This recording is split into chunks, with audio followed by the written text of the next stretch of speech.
at Kerala State Higher Education Council, Thiruvananthapuram.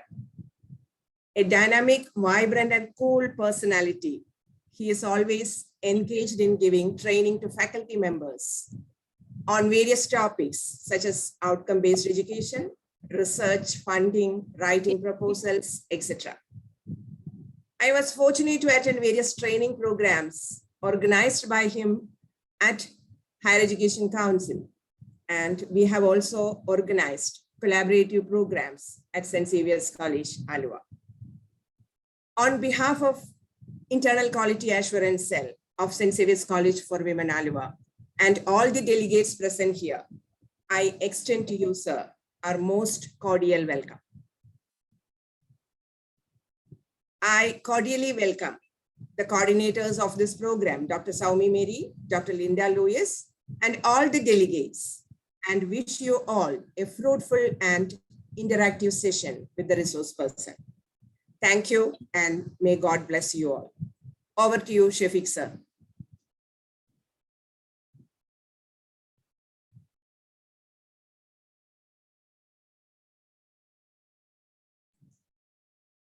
Your audio is muted. Yeah. Dr. Soumya, if there would be any kind of technical interruptions, please let me know through phone, okay? Okay, sir, okay. Thank you.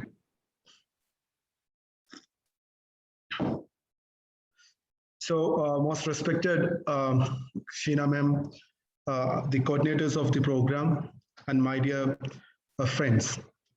So at the outset, let me express my sincere gratitude for giving me an opportunity to have an interaction with you on a very important topic of the time. That's basically on research. I hope we had an inaugural session in the morning, right? Yes, sir. So Professor Sabu Thomas was there for the inauguration. Yeah.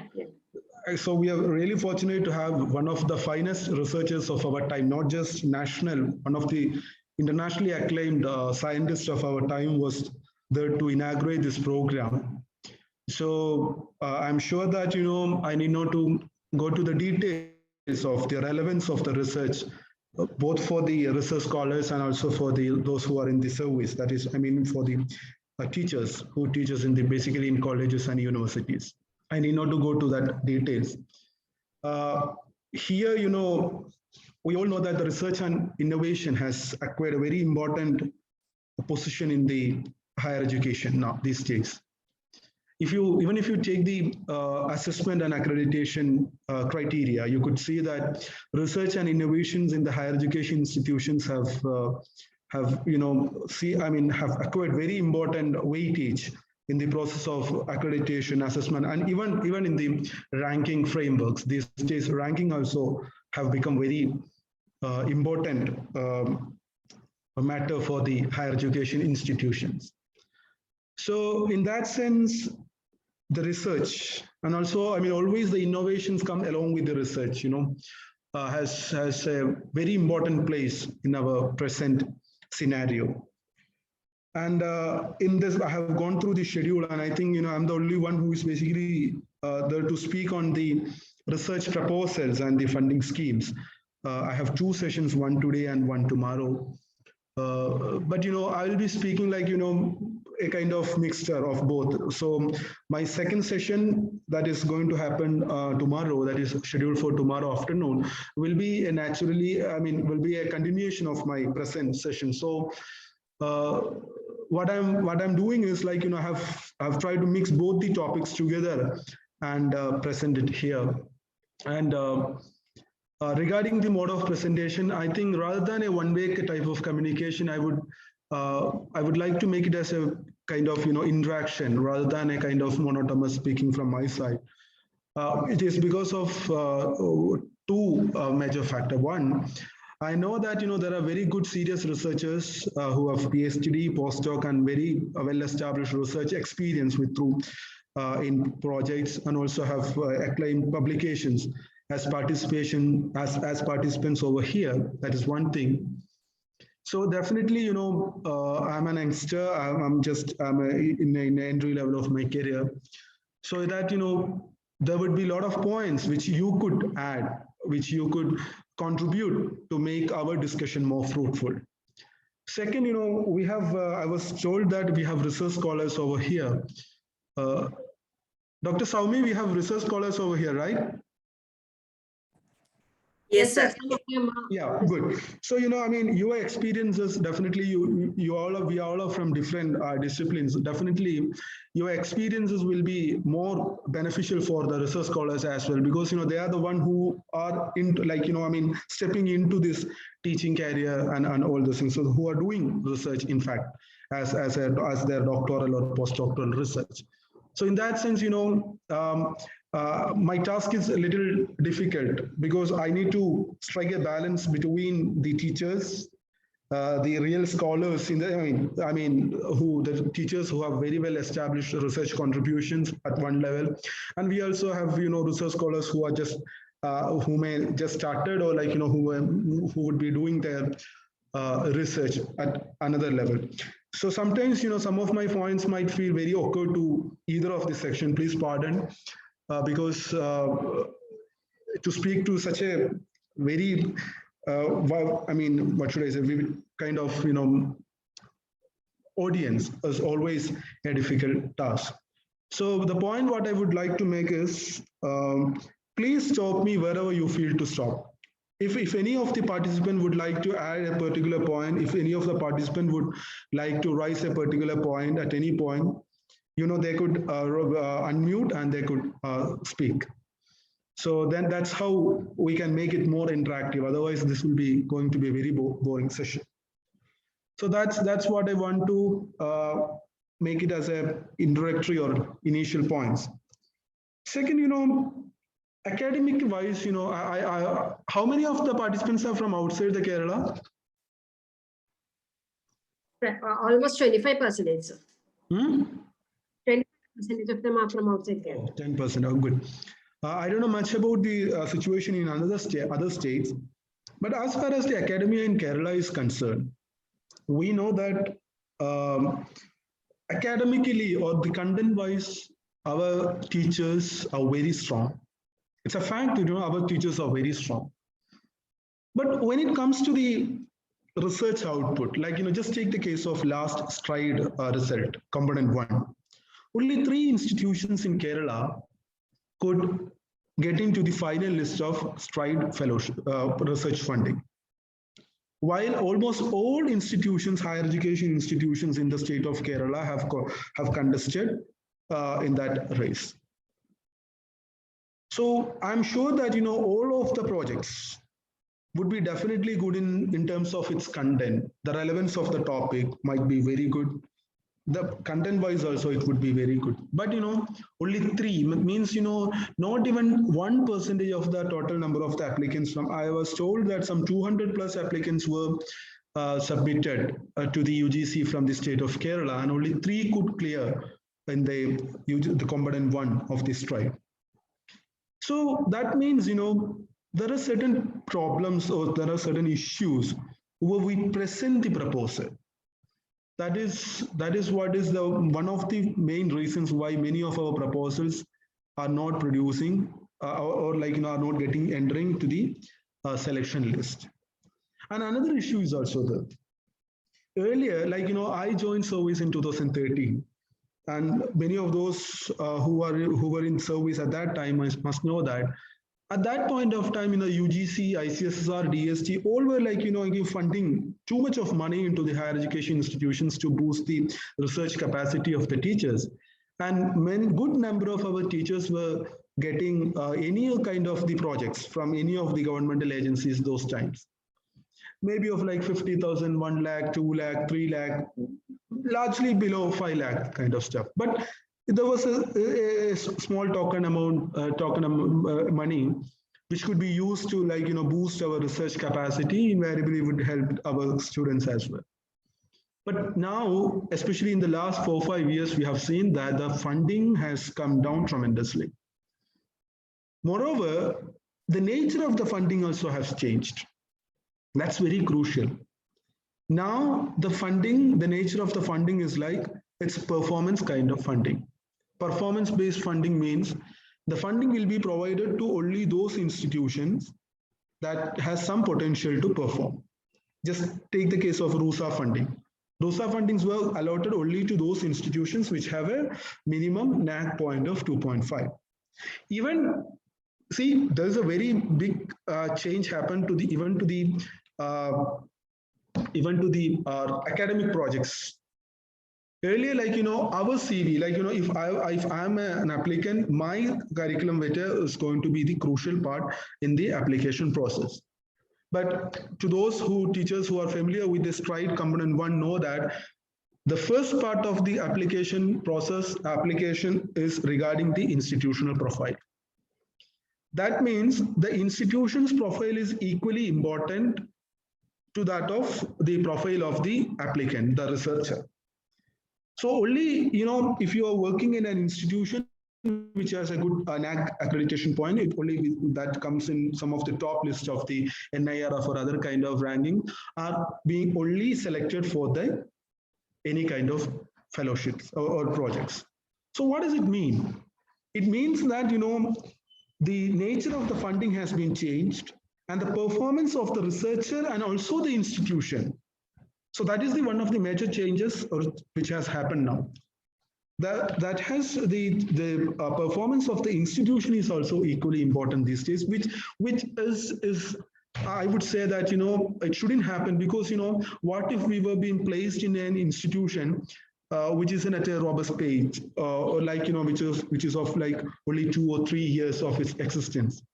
Then naturally, even the acad teacher might be very good in their profession sometimes, that would result in their omission from the list.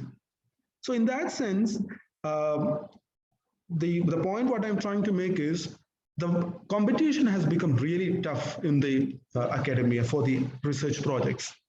So this particular presentation, I would largely focus on how to prepare research projects. That's the area where I would focus, and I would mix because earlier there was a clear-cut distinction between the proposals for the UGC, ICSR, kind of stuff with some of the leading international fellowships like Fulbright or Commonwealth or DAD fellowships.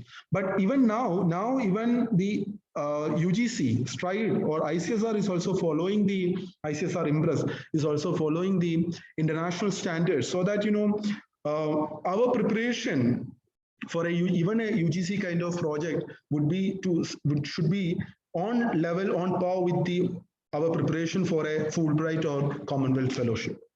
So I will speak. I mean, as I'm working with this Kerala State Higher Education Council, I was fortunate enough to work with some of the finest researchers on a couple of instances. One for the Chancellor's Award, Governor's Chancellor's Award, which is being given to the university professors.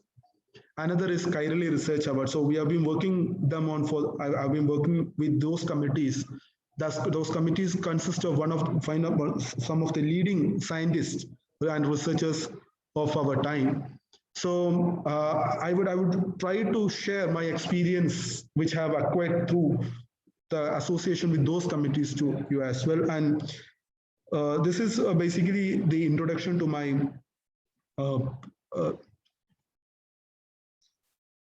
presentation.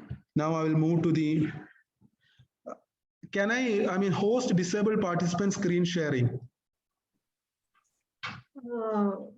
Okay, sir.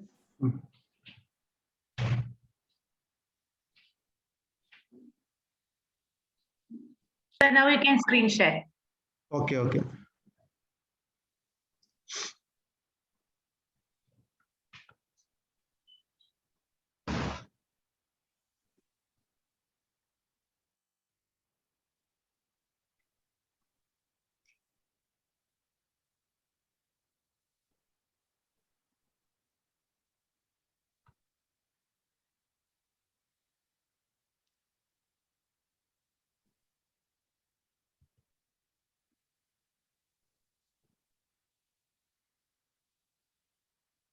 So slide കാണുന്നുണ്ടോ? Yes, sir. Yes. Okay.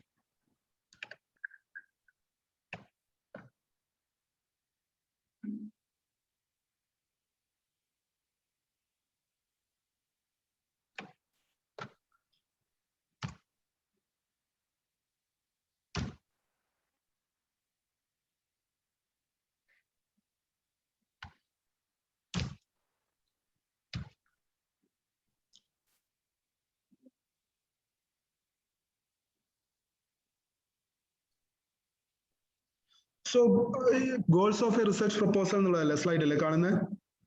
Yes, sir.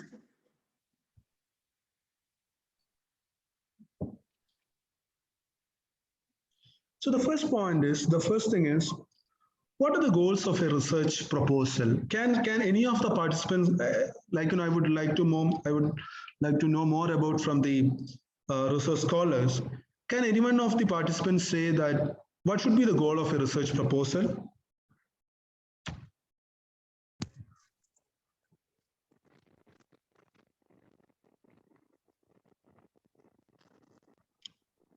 Hello? Sir, you're audible. Can any of the participant, give a brief point on, what should be the goal of a research proposal?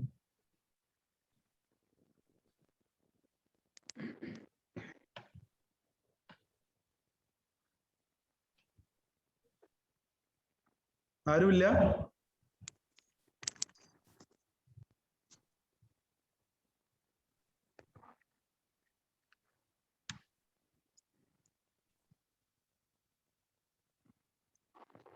Yes, sir. It is actually to find new understanding and new avenues of research finding.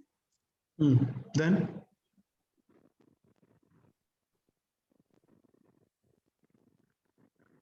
Could you please introduce yourself? Yes, I'm Dr. ST.XAVIER'S of St. Paul's College. Okay, thank you. Thank you.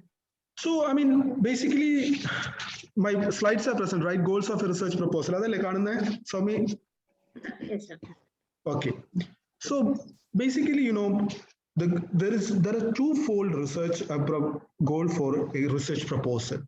Number one is to present and justify the need to study a research problem. And second is to present the practical ways in which the proposed study should be conducted. So these are the basically two major goals of any of the research proposal we do.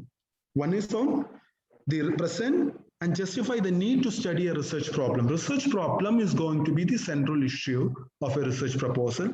Second is we are discussing the ways, practical ways in which the proposed study should be conducted. So in that sense, the design elements and procedures for conducting research are basically governed by the standards of the predominant discipline in which the problem resides. I teach political science.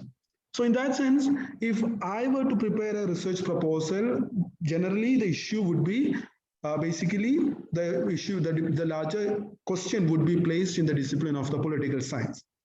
And hence, the guidelines for research proposals are more exacting and less formal than a general project proposal.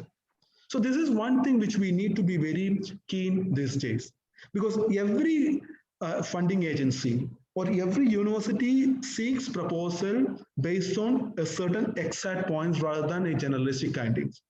Even when the Kerala State Higher Education Council invite proposals for Kairali Research Award, we are even very particular about the characters which you use, the characters, the number of the characters you use, rather than the words. Now we have started to speak on the number of the characters in the proposal. So the point is, the word, even the word and the character counts even does matter these days, especially if you are applying through online. If they would say that 1,000 words, that means 1,000, not 1,001. It could be 999, that's not okay, but it shouldn't be 1,001. So that's the one thing which you need to keep in your mind, that the guidelines for research proposals are more exacting and less formal these days. That's one point which I need to explain.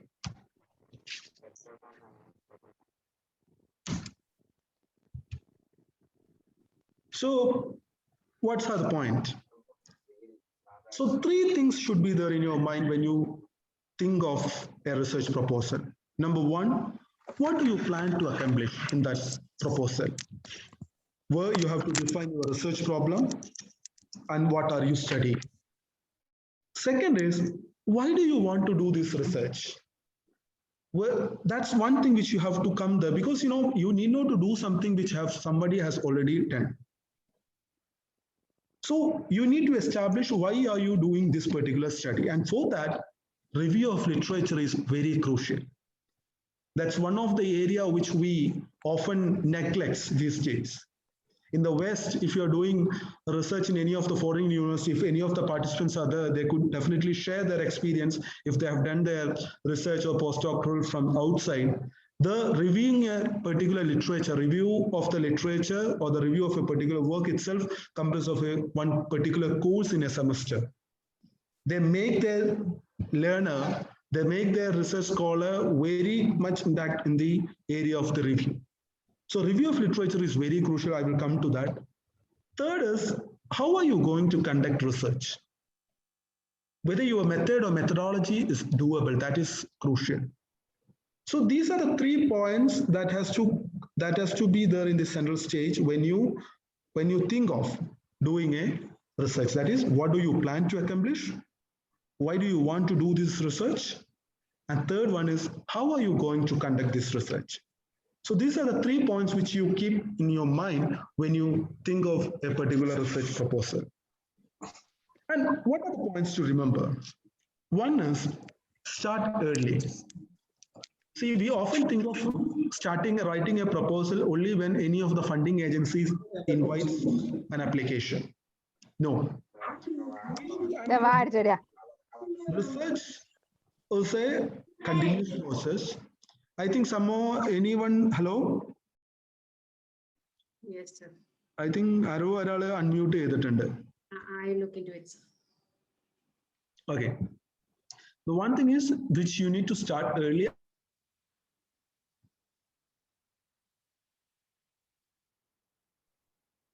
Research is a continuous process, and when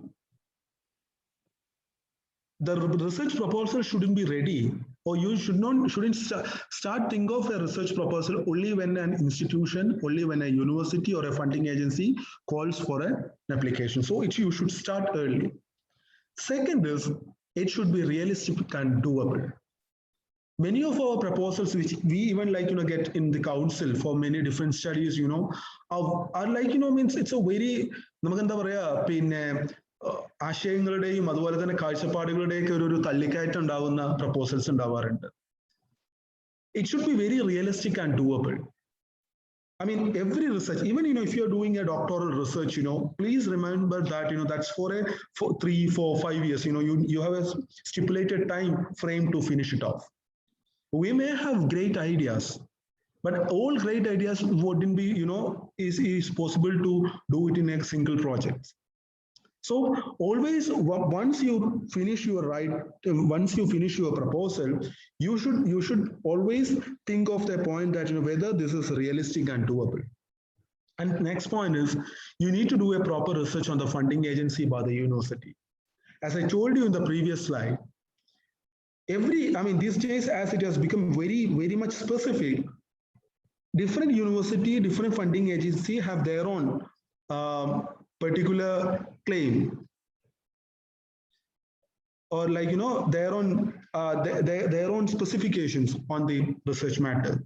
Time of application would be different. You need to have a very good idea on that. Guidelines for proposal and initial works. Such things has to be done at the very early point. So the point is, you need to start very early. As of now, I think none of the funding agencies would have called any of the proposal, but I'm sure that normally August, September, October is the time where different funding agencies invite applications for research funding. But we should start very early, and that should be a realistic and doable proposal.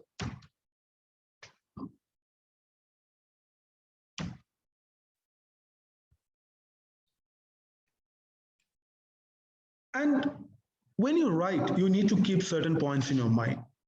One is, it should be a strong, clear, and concise writing. That's very crucial. Second is, it shouldn't have any spelling and grammatical errors. That's very crucial. And also, please remember, these days the institutions have started to ask which English you have to follow, whether US or like UK.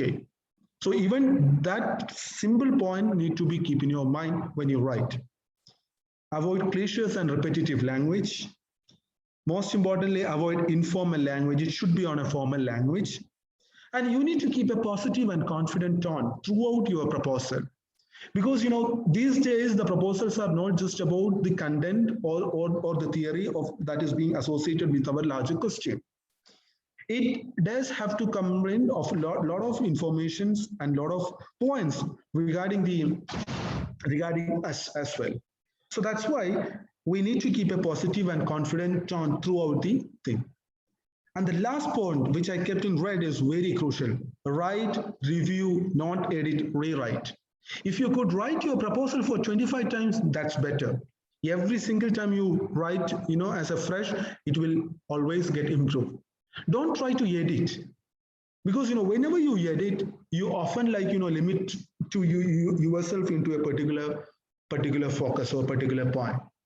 So always write, review, and rewrite, and that's why I told you need to begin it very early. If you start, normally every funding agency gives 2 months or at max 3 months for the application process. If you just start, very late, you won't be getting enough time for review and rewrite. So that's why I told you need to begin very early. And these are the 4 points which you keep in your mind, and these are the 4 points which I have seen that many of the funding agencies have considered in the assessment of the research proposal. When a funding agency receives a particular proposal, they often assess those proposals in, 4 major important points are to be considered when you do it. One is, it should lead to a strikingly fresh knowledge. That means whatever you are going to do should add to the existing stream of thought. That's very crucial. I'm sure that no agency is going to give you money for something which has already been established, already been done by somebody else. Earlier, when the funds were very lavish, as I was pointing to the 2010-13 time, where the UGC were giving a good number of research funding, though the amount would be less. They were they were not seriously looking into the topic. They were not seriously looking into the content of the stuff. They were the larger motto was to inculcate some kind of research among the faculty. But now the situation has changed. Now the amount has gone really high. You would get 50 lakh, 75 lakh, 1 crore, whatever. The money is not the point, but the point is, it should lead to the strikingly fresh knowledge and to the existing stream of thought. That is very crucial. Precisely, that has to create a paradigm shift in the existing discourse. Second is, now all funding agencies are promoting interdisciplinary, multi or transdisciplinary research. The days of disciplinary research, giving funding in political science, giving funding in physics, giving funding in chemistry, that is in a way is over. Now all agencies, if you go to Fulbright, if you go to Commonwealth, if you go through STRIDE, even the STRIDE, the name STRIDE itself is transdisciplinary research. They points to the transdisciplinary research rather than disciplinary research. Kairali Research Award for that matter, which is going to be for the teachers in Kerala. Or any other, IMBRES, again, ICSSR, IMBRES, they promote interdisciplinary research. So the point is, the researcher needs to have a clarity on what is interdisciplinary research, what is multidisciplinary research, and what is transdisciplinary research. Can anyone explain me what is interdisciplinary, transdisciplinary, or multidisciplinary research? Any of the participants, please.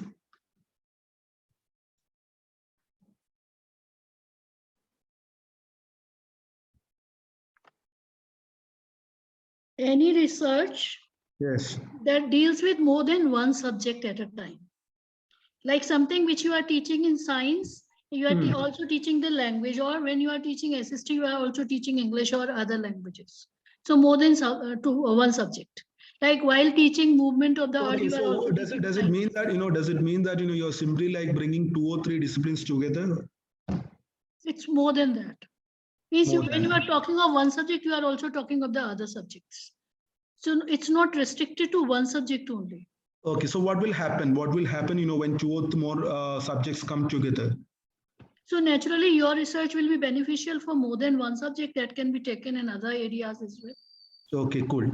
So, I mean, that's partially correct. We know that intellectual curiosity of human beings leads to the production of knowledge, right?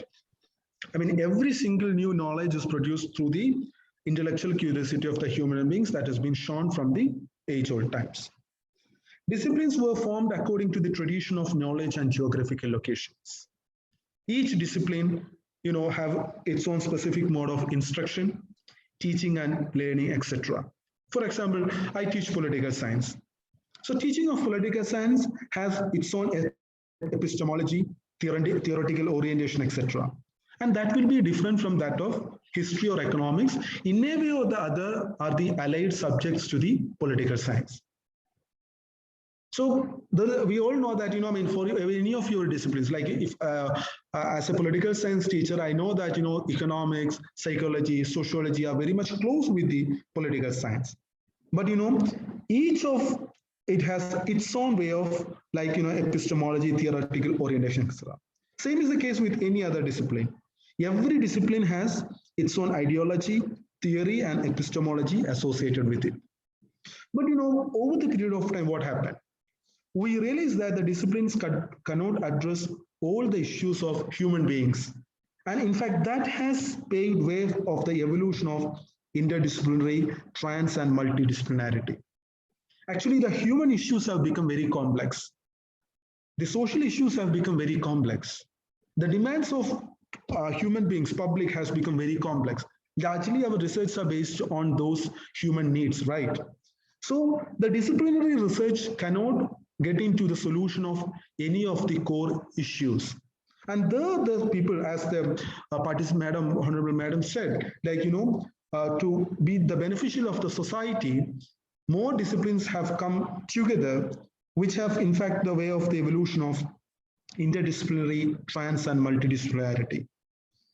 One point is that actually there is no unanimous or concise definition for what exactly is interdisciplinary, what exactly is multi or transdisciplinarity.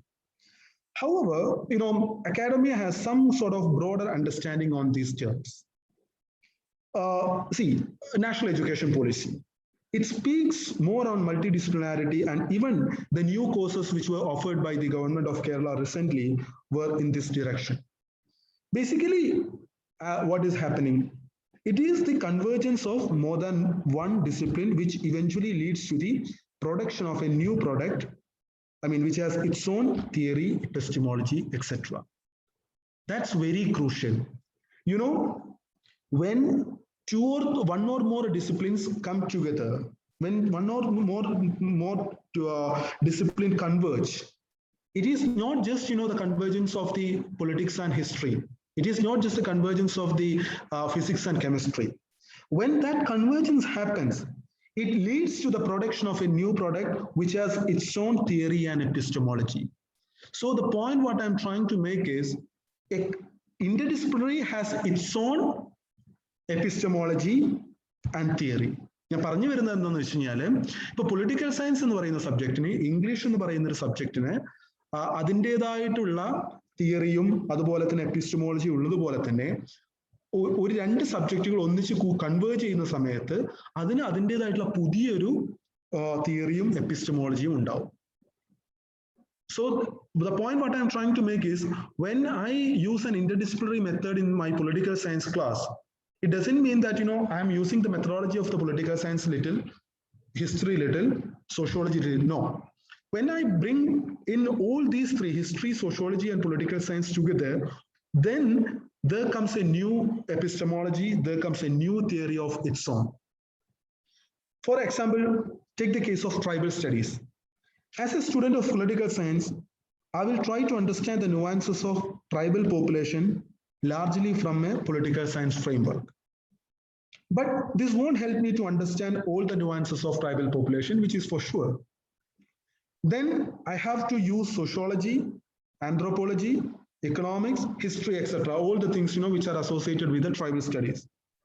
if I use the methodology of any of these disciplines, probably it won't help me to lead a fresh knowledge. Because, if I simply use history, if I simply use sociology, if I simply use economics and political science, that probably won't help me to get into anything new. But if I could transcend the disciplinary boundaries and develop a new product, a new framework, then a comprehensive knowledge could be produced. That is what is precisely interdisciplinary or transdisciplinary research. I am transcending disciplinary boundaries. The transcending of disciplinary boundaries are very crucial. So please try to understand that by interdisciplinary, we never meant that, bringing one or more disciplines together. Instead, the transcending the disciplinary boundaries, what is happening in the things. Medical science, for that an example. Commerce, for that an example. So, these are the different things. Or take the examples of Kerala development. The way an economic student approach it will be totally different from the student of a developmental studies. We know that developmental studies is a altogether a different area which has its own theory and epistemology. So, which is very different from that of economics. So, as teachers, we often bring in other disciplines to. We often bring in other disciplines to our lecture. However, we stick to disciplinary boundaries. So what is required is cross-disciplinary literacy. That is the point which I'm coming to. We need to learn to speak in technical language than commonsensical language. So when we speak of interdisciplinary, when we speak of transdisciplinary, it doesn't mean that we are simply bringing in one or more disciplines. The transcending the disciplinary boundaries is crucial. That is the one point which I want to raise. Second is cross-disciplinary literacy, which is going to be one of the key words in the coming years in academia. We know that anything can be explained in two languages. One is commonsensical language, another is technical language. So if we want to do an interdisciplinary research, we need to have a thorough understanding on the technical language than the commonsensical language.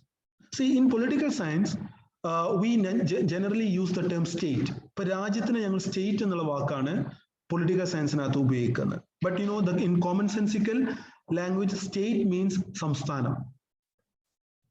So, as a teacher of history, a history teacher should know that in political science, state means that's a term which is generally being used to represent the country with the government and all other stuffs. But another thing is that's the best example is cost and price. We all we all say that as an example, this shirt is very costly, this saree is very costly. Are there any economics teachers here?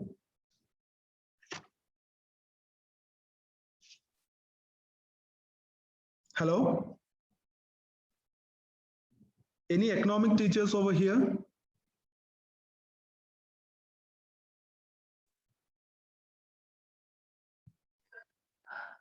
Yes, sir. Teacher, what is the difference between cost and price? Cost for us in economics is the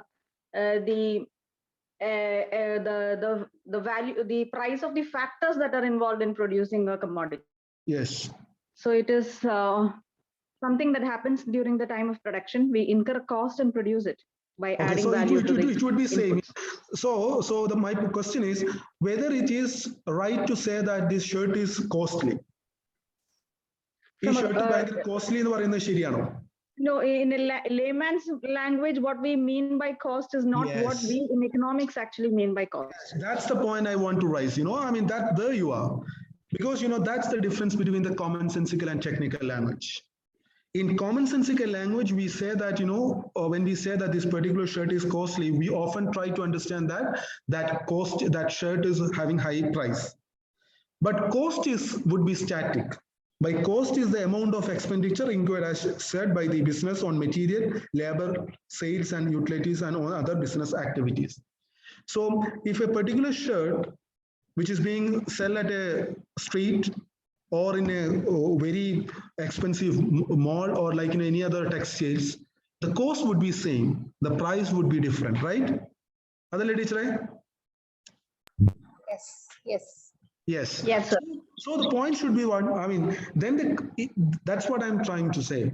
The point is, if a political science teacher is using economics in his or her classroom, then he or she is bound to know the technical language of the disciplines which he or she use. That's the point one. That is what is cross-disciplinary literacy.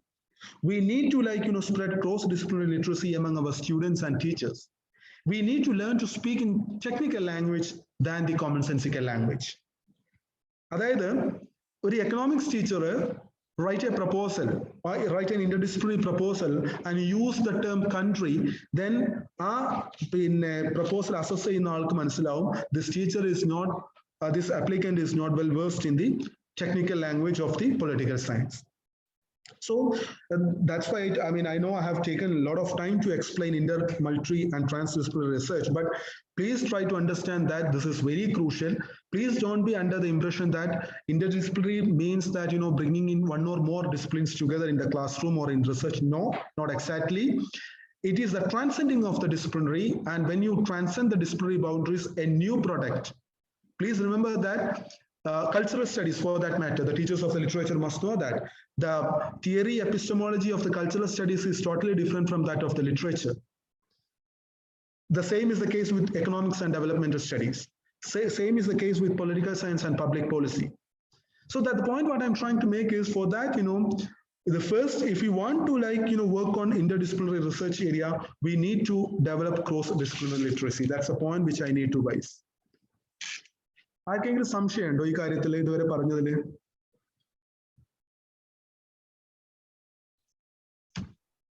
Clear ആയോ? Yes, yes. So I mean, this is very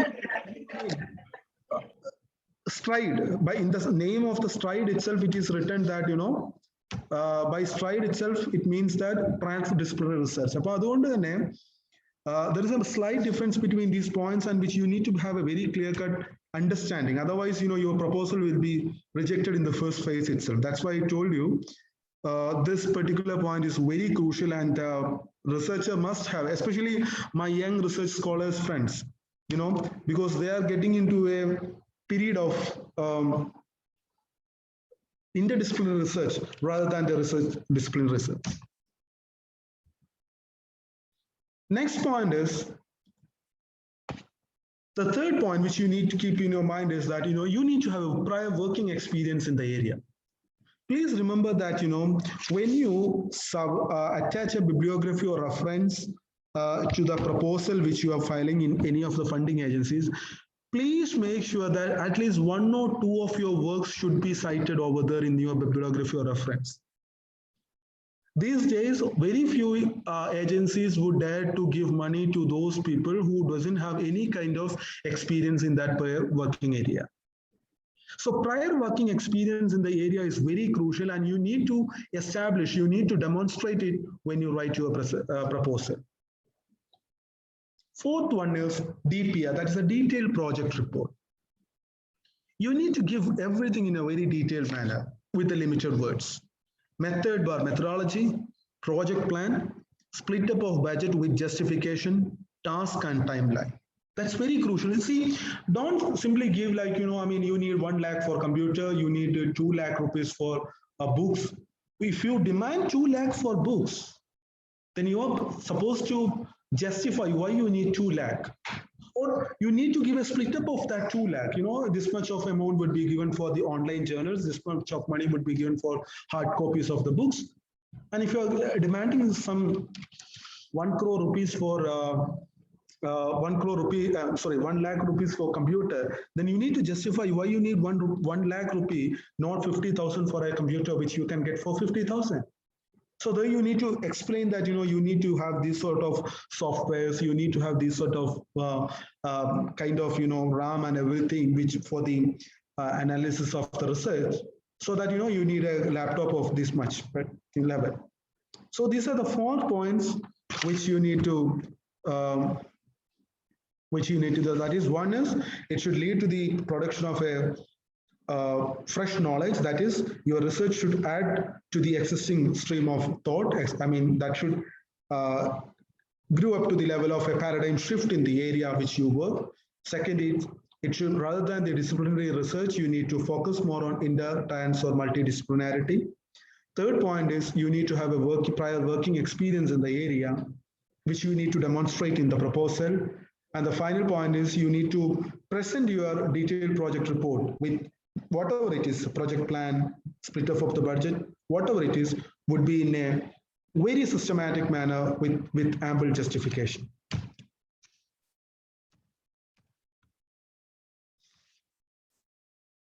Clear, Anna? Any of the participants need to add any points?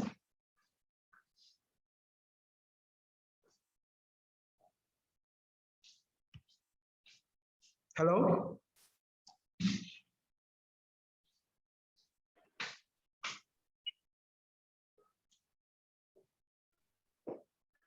Soumya, may I move to the next slide? Yes, sir. You are in the next slide. Yes, sir. Yes, sir. No, the point is, shall I move to that, or are there any points to raise?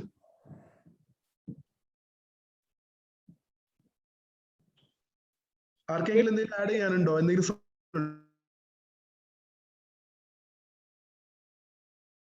time ഉണ്ടാവണമെന്നില്ല. It seems that it is okay, sir. You can move on.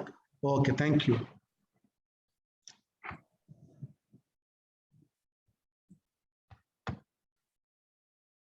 So next, as you know, I mean, now we have discussed some 4 major points which you keep in your mind when you write your proposal. And there are a few more points which I need. Am I audible, right? Yes, sir, you are. Okay, fine. Next is like, you know, I mean, a few points which you need to keep. That these are a few additional points which you keep in your mind. In any of your research proposal, the first 2 paragraphs are going to be very crucial. The crucial, I mean, I should say that the crucial. Most of times, you know, the initial kind of vetting would be done by a pool of officers or like, you know, scholars in the particular office. Normally it being sent to any kind of like, you know, external peer evaluation. So when you send, like, you know, I mean, if you send to the any of the agencies, you know, the initial kind of assessment would be done by a set of scholars who may or may not be from your area. So it should communicate to everyone. That's the most important thing which you have to keep in your mind. You know, in the first 2 paragraphs, like, you know, I mean, your topic should be very clear from the very first paragraph itself. If I were to, like, you know, write a proposal on national education policy and its impact on the Kerala state, then I would definitely write the first sentence like, this project explores or examines the possible transformation in the higher education policies of the state of Kerala in the wake of recently implemented National Education Policy 2020. So that's very clear, like, you know, I mean, that would be very clear to any reader, whether he or she would be from sciences, any kind of technological or technical background. It would be very communicating that this guy is going to do a proposal on, you know, impact of the national education policy on the state of Kerala and what sort of changes that is going to make in the state. So it should be very clear. So the first, normally, you know, in Kerala, we have seen a kind of tradition where, like, we write, if the proposal is something on Kerala, which has some kind of connection, we often tend to start with Kerala is the southernmost state of Kerala, as southernmost state of India, which has so much of population, which has this much of education. No, you need not to, like, I mean, we need not to fill our proposal with a lot of already informed, you know, I mean, established stuffs. Because such knowledge could be get from any of the Wikipedia pages, which we need not to repeat in our proposal. We have a lot of important things to add in our proposal. So that's why, you know, the proposal should be very crucial. So the first 2 paragraphs of the proposal should be very crucial. There you need to establish how much work you have already done in this area. there you need to establish why you are the right candidate in the proposal. And also in the proposal, you need to speak on how this project is useful for you, host, institution, by community, by funding agency. Nobody is going to give you simply money to just to improve your academic or research capacity. When any funding agency give you money, then they have their own clear objective. Just take the case of Fulbright. They expect that you will be like the cultural ambassador between the India and US in the coming years. So when you establish you are the right candidate for that particular fellowship, then there you need to highlight a few points which would highlight the fact that you could be a cultural ambassador in the coming years. So you have all those capacities, you have all those potential to be a cultural ambassador.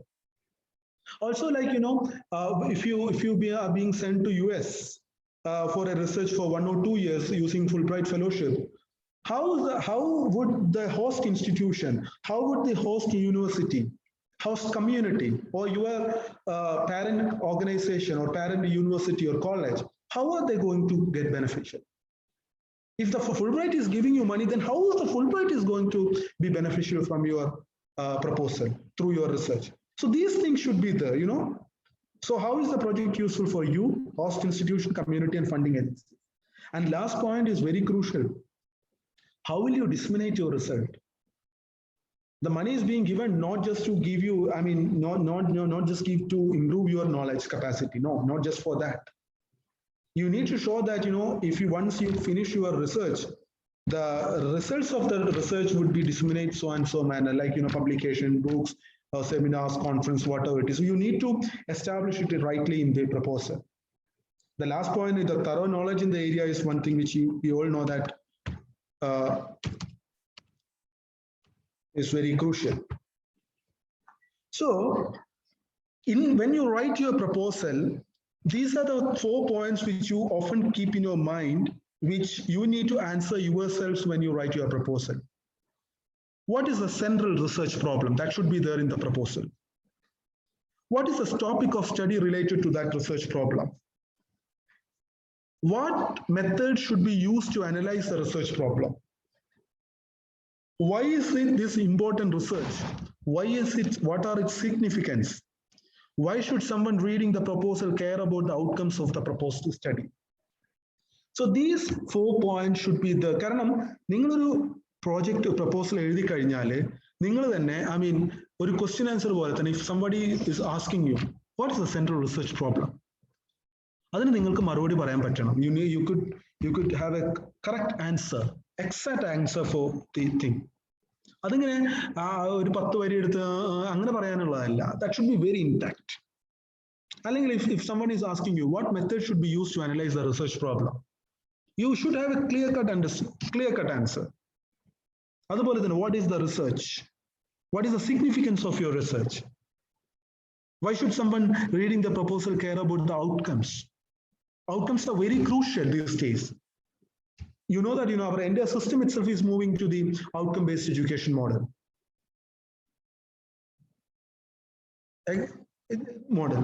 So the point is, what is the central research problem? What is the topic of study related to that research problem? What method should be used to analyze the research problem? And also, why is this important research? So as an applicant, as a scholar, once you finish your research proposal, you yourself have to have an answer to these questions. Until and unless if you don't have an answer to these valid questions, that means your proposal has certain flaws. ഇതിന് നിങ്ങൾക്ക് തന്നെ നിങ്ങളെ convince ചെയ്യുന്ന ഒരു ഉത്തരമില്ല എന്നുണ്ടെങ്കിൽ that shows that your research proposal has some certain serious flaws. അതുകൊണ്ട് തന്നെ ഈ ക്വസ്റ്റ്യൻസ് നിങ്ങളുടെ മനസ്സിൽ നിങ്ങൾ ഉണ്ടാവും. ക്ലിയർ ആണോ?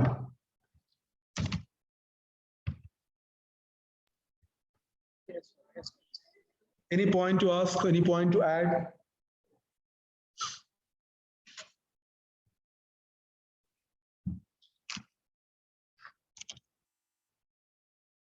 May I move to the next slide? Yes, sir, you may. Okay, fine. Now, I need to get a response from any of our research scholar friend. What do you mean by review of literature?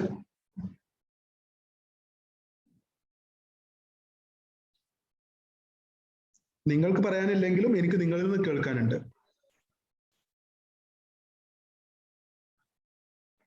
What is collection of hello? One by one. Siju Jacob, sir, please. Yes, sir. The collection of details in a particular area which have been done. Which have been done. Okay. What is the use of review of literature? Oh, why the review of literature is crucial in a research proposal?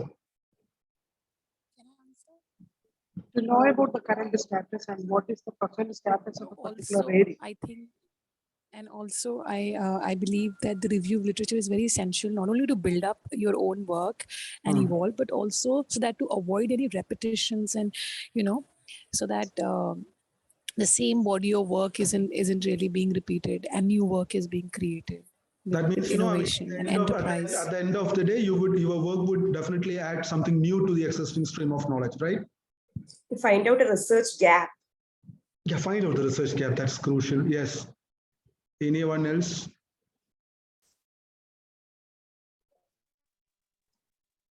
But do you think that think that we are okay, sir? Someone else. Shefeeque sir, myself, Binoj from Prachodi. Okay. So we are there. Yeah, I have a question. You had presented in your former slide about you are the right candidate. So that a statement was there, I think. Yes, you need to establish that you are the right candidate. To prove that you are the right candidate.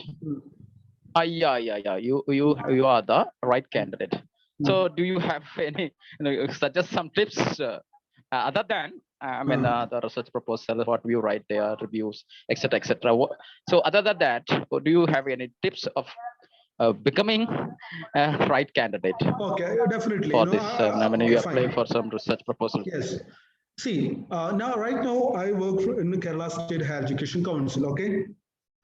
So as I told you, if I were to give a proposal to any UGC-STRIDE on the possible transformation in the state higher education policy in the wake of national education policy, then I could express a certain point. I could justify it through a few points that one is my special location as a research officer in the State Higher Education Council. Second, as a political science student, the training which I have received in the public policy research. Third, the way in which I could involve or I could intervene in the public policy debates, or even in the way I could intervene or I could influence the public policy debates through newspaper writings or my publications or any kind of other social media intervention or whatever. The point is, you need to make them feel that if they give you the money, then that money would be used at the end of the day. There would be some sort of beneficial for the host. I mean, when I say that, the point is you are the right candidate for that particular project, particular funding. That point is equally connected with the next point, which I have discussed. That is, how is the research beneficial for the host institution or host community and the funding agency, and also to the next point which I have discussed, that is, how are you going to disseminate? So you need to consider all these 3 points as a package, and if you write it, then the spatial location of each applicant, the exposure of each applicant, the way each applicant involved. I mean, as a teacher of political science, my involvement would be different from that of a science teacher. You need to establish in that way. Does it make sense, sir? Yeah, okay. Clear ആയില്ലേ sir? കാരണം ഞാൻ പറഞ്ഞു വരുന്നത് എന്താ വെച്ചാൽ നമ്മുടെ ഒരു spatial location മനസ്സിലാക്കിക്കൊണ്ട് ഏത് തരത്തിലാണ് ഇപ്പൊ സാർ പൊളിറ്റിക്കൽ സയൻസ് അല്ലേ? Yeah, definitely. We were there and the board. അതെ. So that's why. അപ്പം നമ്മൾ പൊളിറ്റിക്കൽ സയൻസ് ആവുന്ന സമയത്ത് തന്നെ നമുക്ക് പൊളിറ്റിക്കൽ സയൻസിൽ പബ്ലിക് പോളിസിയിൽ നമുക്ക് ലഭിച്ചിട്ടുള്ള ട്രെയിനിങ് നമുക്ക് അവിടെ എഴുതാം. ഇന്ന പേപ്പറുകളെല്ലാം നമ്മൾ പബ്ലിക് പോളിസി അനാലിസിസിന് വേണ്ടി കൊണ്ട് പഠിച്ചിട്ടുണ്ട്. അതിനനുസൃതമായിക്കൊണ്ടുള്ള റിസർച്ച് കാര്യങ്ങളും മറ്റുമാണ് ചെയ്തിട്ടുള്ളത്. നമുക്ക് ഏതെല്ലാം തരത്തിൽ പബ്ലിക് പോളിസി ഡിബേറ്റ്സിനകത്ത് ഇൻവോൾവ് ചെയ്യാൻ പറ്റും. So these things, I mean, this is how. So when I say that, I mean, the point is when you have to justify yourself as a right candidate for this particular stuff, the point what I'm trying to make is it is equally connected with the other points which I have discussed. Okay. Okay. Thank you. Sir, can I have a small request? I'm Dr. Amina Hussain I'm Dr. Amina Hussain, and I've been connected here from Lucknow. I have a small request. If you can just stick to English. Sometimes I'm not able to understand the other, the language barrier, and I may miss out something. So I'm just a small request. Thank you so much. No. Just a small request, sir. Okay, it's Thank okay. you so much. Okay, fine. So now let's come back to the review of literature part. As I mean, some of our friends have express their opinions on the review of literature. But I mean, as teachers, we know that, as research scholars, we know that most of times when our scholars or when ourselves explains review of literature, we often tend to show a particular tendency that we in the review of literature we just give the name of the author, title of the book, and also the central argument. Especially in our UG and PG projects, our UG and PG students have a very wrong idea of review of literature. And most of time, instead of review of the literature, what's happening is presentation of the argument. I think whether my teacher friends would agree with me, right? Or will anyone have any different idea, different opinion on it? The point what I'm trying to make is, unfortunately, instead of the review of literature, in the section of review of literature, our scholars, our students, especially who are in UG and PG often, and even some of us make a mistake by simply presenting the central argument of the work rather than, reviewing of the literature. Because the term review itself means we know that it's a critical appraisal or formal assessment. Rather than simply presenting if I read a book by, for example, we have a must-read book in political science, that is Politics in India by, that's one of the classic works in political science. And if I'm reviewing that book, it doesn't mean that, I'm simply presenting the argument of that book. The purpose of review of literature is that it is to place your project within the larger whole of what is currently being explored, while demonstrating to your readers that your work is original and innovative. Already a couple of friends have made this point that, in order to identify the research gap and also to make sure that nobody has done this work. So that's very crucial. So we need to keep in mind that, the purpose is to place our project within the larger whole of what is currently being explored, while demonstrating that our work is original and innovative. That is going to be very crucial. Think about, when we do the research review of literature, what should we do? We have to think of what questions other researchers have asked in that area. What methods they have used? And what is our understanding of their findings? That is very crucial. When you write a review of literature, you need to have a very proper justification, a proper, a very elaborative or you need to write your opinion on that particular work. That is what is review. It is crucial that this section is intelligently structured. That is very important, to enable a reader to grasp the key arguments underpinning your proposed study in relation to that of other researchers. Don't give in a good strategy. What I prefer is to break the literature into conceptual categories, themes, rather than systematically or chronologically describing groups of materials one at a time.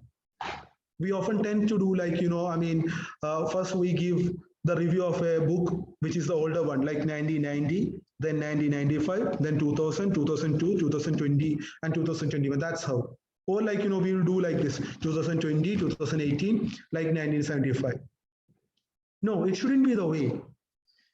when somebody read your review of literature, he or she must be able to grasp the key arguments underpinning your proposed study in relation to that of other researchers. For that, I would prefer that, you need to assemble your review on the conceptual, thematically or conceptually. That would be more better. And to help frame your proposal's review of a prior research, these days, there are 5 C's which often we can find regarding the review of literature. One is Cite. We all know that Cite is so as to keep the primary focus on the literature pertinent to our research problem. When we do research review of literature, there are great chances that we often get into different areas. We need to focus on our area. For that, the Cite is very focused. Second and third point, that is compare and contrast. Compare the various arguments, theories, methodologies, and findings expressed in the literature. What do the authors agree on? Who applies similar approaches to analyzing the research problem? Same like, same like doing comparison, you need to contrast the literature. Contrast is the various arguments, themes, methodologies, approaches, and controversies expressed in the literature. You need to describe what are the major areas of disagreement, controversy, or debate among scholars. So, if you could do a thematic or conceptual arrangement of the data, then it will be very easy for you to compare and contrast. On the same subheading, you could come up with the arguments of different writers on particular issue, and you could say that one of the researchers have put forward this idea which was questioned and challenged by the other one, and the other one instead of this was put forward an idea on this one. This is the 3 point. Next is very crucial point, that is critique. You need to critique the literature. Which arguments are more persuasive and why? Which approaches, findings, and methodologies seem most reliable, valid, or appropriate, and why? So you need to critique if you could critique all the, if it is required that you need to critique all the arguments, you can, or some of them you can. The last point is connect. Connect the literature to your own area of research and investigation, which is the final output of the review of literature. How does your own work draw upon, depart from, synthesis, or add a new perspective to what has been said in the literature? So once you finish your review of literature, at the one, if I got a proposal from if I got a proposal from the Binoj, then once I finish the reading of the review of literature part, then as an external evaluator, I need to get how the Binoj sir has drawn up his work from the literature he has gone through, how he is taking a departure from the existing argument, how he synthesized those arguments, or add a new perspective to what has been said in the literature. So the last point, what I've made regarding the connection is the crucial part of our research review of literature. You have to cite, compare, contrast, and critique. And after that, you need to connect the existing literature to your proposal.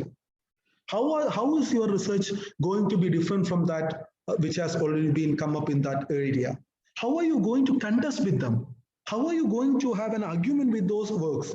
How are you going to take a departure from the existing perspective on that particular area? These things have to be clear in the review of the literature part. I know that it takes days to discuss how to review a literature. I don't know to what extent I would be able to communicate the importance of the review of literature and how the review of literature should be there in a proposal. If any of the points are there to add, you may add now, please.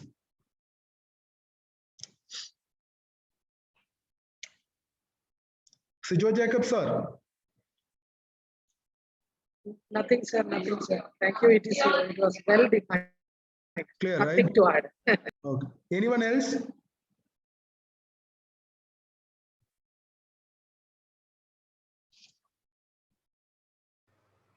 Sir, if you could take up one example of from English, language or literature, any.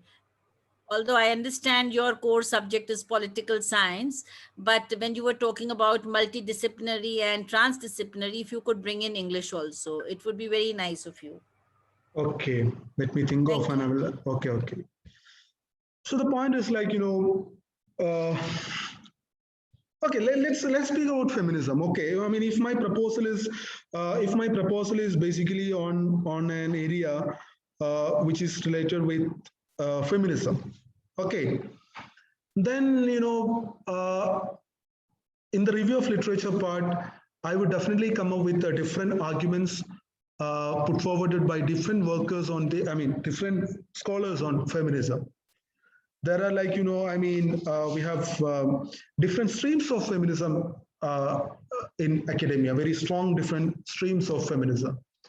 So as a scholar, I have to bring in the different ideas, different theories, different perspectives proposed by the different scholars on feminism.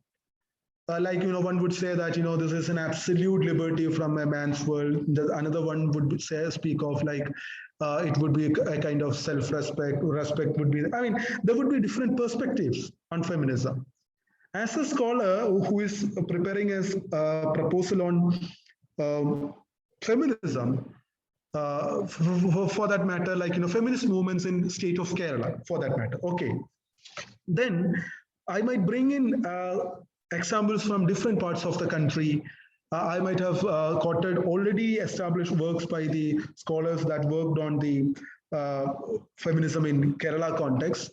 Then I would say that, I might argue after quoting, after comparing and contrasting and critiquing the points, I would end up the review of literature part by saying that, my work is largely drawing from the works that has already been come up by, proposed by so-and-so research, so-and-so scholars. But, their argument on perspective, though it is good, though it may feel as sound on Kerala perspective, there are certain points where I need to departure from them to get a clarity, to get a more nuanced aspects of Kerala situation. In such points, I will take a departure and try to offer a new perspective. Does it make sense, Madam? Yes, sir. Thank you. Okay. So that, hello. Hello. Yeah, hello, sir. This is Reem. I teach in Maharajas College, Ernakulam. So I also come from English literature background. So could you give an example? Yeah, may I try to speak about it? Definitely. I do not know how clear it would be still. So particularly, I did my research. Better than mine. Okay, please. Clear. So I did my research in tribal literature. Like it was not completely based on tribal literature. It was based on the movements. My research was on internal displacements in India, post-independence India, and the narratives. I was trying to make an archive of the narratives which are emerged during this internal displacements in post-independence India. So I should be looking at various movements. I should be looking at various projects. So in one way, when I'm doing my literature review, in one way, I should be looking at the perspectives from other disciplines also, like how what is the history of perhaps some kind of projects and what all things did happen in between, why some projects got terminated, and what was the politics behind it. So like the political scientists would have some particular perspectives, or developmental studies, from developmental studies, they would have a particular kind of perspective. So these perspectives, not on a larger level, but at least these perspectives have come up with regarding developmental researchers should be pointed out when I'm talking about internal displacements, because we say that displacements incur due to developmental projects basically. So when we say that displacements largely happen due to various kinds of developmental projects, then we'll have to talk about various studies that have come up in these areas of developmental, these areas of developments like construction, mining, and even maybe people like as some anthropological studies must have happened in those areas among the tribals about them, like how do they live their life and all, like their daily routines or their life as such. So these studies I might have to bring into focus or notice to talk about. Then only I will be able to talk about why my research should be a little bit different, or why I should place my research in, where should I place my research in this particular context. So that's how I understand this. I do not know how clear it is. No, ma'am, definitely it is very clear. I mean, thank you so much for making that point. I think, now the point is more clear. I mean, you have not just spoke about, bringing the different literatures connected with your area. It's not about, it's not about bringing different literature. Yes. You have very well explained how it has become an interdisciplinary nature. Yeah. Right. Thank you. Oh, thank you. So the next point is, I mean, this is the last point which I want to make for today, this 11:20. This is on research design. The next important part of the research. So we know that, when you prepare a proposal, that level, it is, I mean, some of you must have done some kind of pilot works before preparing the proposal. But the one point is that, we are not actually doing the research, yet, we need to convince the reader means, I mean, to those who are at the opposite level, must have a confidence that it is worth pursuing. The reader will never have a study outcome from which to evaluate whether your methodological choices were the correct ones. Thus, when you prepare your research design, the objective is to convince the reader that your overall research design and proposed method of analysis will correctly address the problem, and that the methods will provide the means to effectively interpret the potential result. So the writing of research design is the crucial, especially, I mean, in any of the research, especially in sciences and technology, and even in social sciences and languages, you need to clearly explain or establish how are you going to do your research. Please remember the first point which I made in the previous slides, that is, it should be a very doable research. So here I need to bring your attention to a small distinction which you need to be very clear on this. That is regarding the method and methodology. Can someone explain the difference between method and methodology?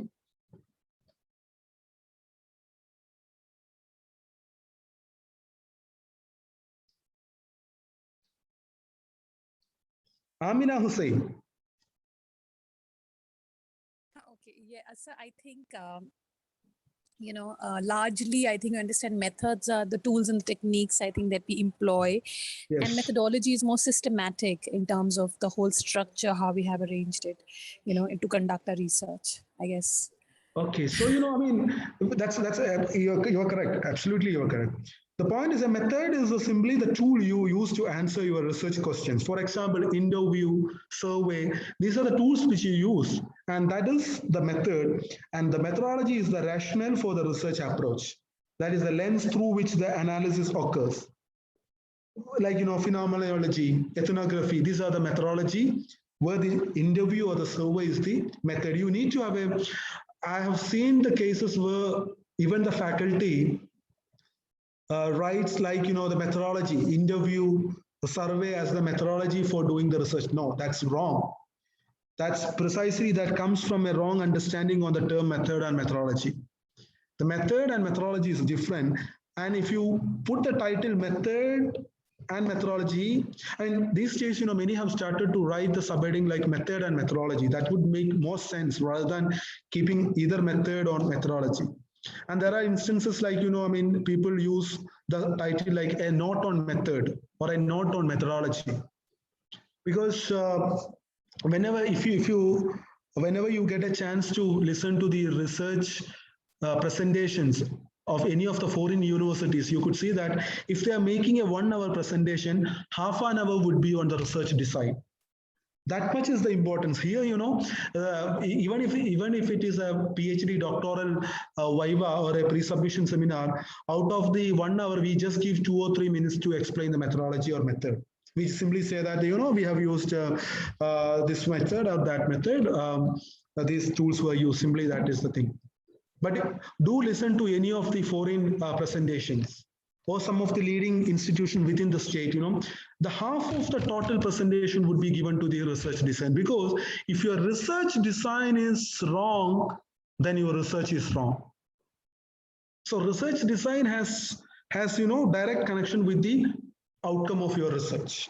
So please understand the method or the methodology as the most important part. And please do remember that you need to have a well-written and logically organized research design for your research. And please remember that the design and method must be connected with the larger objective of the study. So this is, now it's 11:25. Let me stop here. So now in this lecture, basically we were trying to discuss some of the points which you keep in your mind when you write your proposal. Some of the common mistakes which we make when we prepare research proposals, and the 4 points which I have raised in the previous slide. That is, research must be lead to the production of fresh knowledge. You need to transcend the boundaries, disciplinary boundaries, the prior working experience, and the importance of presentation of a detailed project report. And also the introductory parts. The first two paragraphs are very crucial, which that was precisely focusing on it. And I was also trying to discuss with you the relevance and how the review of literature and research design has to be presented in the research proposal. So these are the points which I was trying to communicate with you. I hope that some of you could at least make sense of what I was mentioning into. So if there would be any kind of comments, questions, queries, or whatever, please raise it now. Thank you, Shefeeque sir, for the insightful presentation on preparation of research proposal. He has clearly explained the difference between transdisciplinary and interdisciplinary research with examples, and made sure that the idea is transacted to the participants. He has also clearly explained the various components of the research proposal in detail. If there are more questions, you can ask now. Please unmute your mic and ask the questions, or you can post the questions in chat.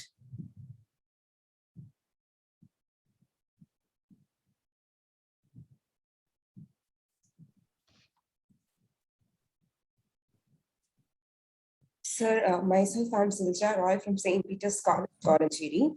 Working as Assistant Professor of English. I have a doubt, sir. When you talked about methodology, do you mean it is the theory that we use? It's not just about the theory, but the theory is a major part of it, because theory has a ample connection with your larger research project, right? So in that sense, in the method and methodology, you need to explain each and every stuff, the way the theory or the perspectives which you use in your research work, also the way that you collect your data, everything has to be there. Thank you. Wonderful presentation. Thank you.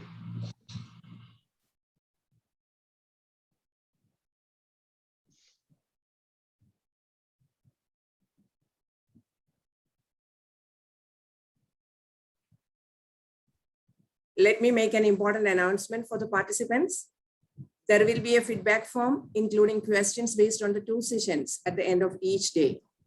In order to qualify for the participation certificate, the participant has to submit the same within the allotted time on all 5 days. Thank you. If there are no more questions, we will move on to vote of thanks. Shall I? Yes. I invite Ms. Donna John, Assistant Professor in English, Morningstar Home Science College, Ankamali, to propose the vote of thanks. Donna? Yes, ma'am. Good morning, all. So we had a very fruitful session right here on preparation of research proposals by Dr. Shefeeque, sir. Research Officer, Kerala State Higher Education Council. A troublesome yet a very relevant step towards research. Dr. Shefeeque sir had tackled this topic in a very efficient manner. Thank you, sir, for that enriching session. Thank you. So we'll I meet thank, okay, thank you, sir. So I thank all the organizers, program coordinators, STRIDE NG University for organizing this FTP on the dynamics of research. Thank you all. I also extend my thanks to all the FTP participants. We know that it's a heterogeneous lot, but I hope that all of you had something to take away from this session. Let's hope for more informative and enriching sessions in the coming days. Thank you, everyone. Thank you, Donna. Thank you, Shefeeque sir. You can leave now.